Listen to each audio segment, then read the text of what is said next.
बिस्मिल्लाहिर्रहमानिर्रहीम। सारे भैन भरा की अस्सलाम वालेकुम। उम्मीद है खैरियत नाल सो। ते हुण मैं बनानी है पी चिकन ते आलू।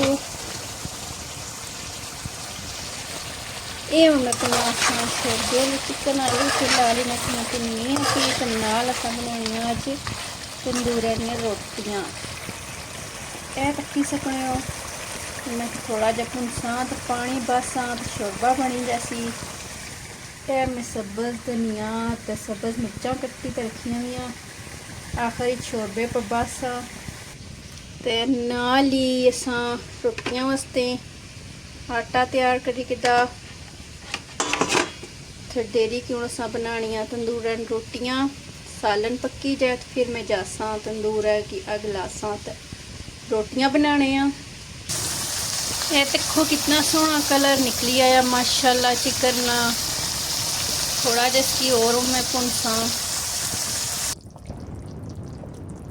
ये देखो जी इतना सोहना शोरबा माशाल्लाह तैयार हो गया। थोड़ा जहा करूँ बस हमें गरम मसाला पाउडर ते सब्ज़ धनिया ते मिर्चा जड़ियाँ कट्टी रखियां सी बस। तो 3 मिनट और पकन देसा शोरबा साड़ा जैसी रेडी। तंदूर बिल्कुल तैयार आ रोटियां वास्ते। हुण असां रोटियां पकाउण लिया।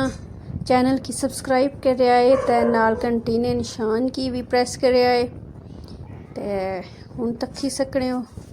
ए तंदूरां रोटियां माशाल्लाह सोहणियां तैयार होइयां मज़े निया। ते हुण असां तंदूरै रोटी ते सालने च कुट्टी ते खाण लिया। दुआ च याद रखिया खुश रहो आबाद रहो। अल्लाह हाफिज़।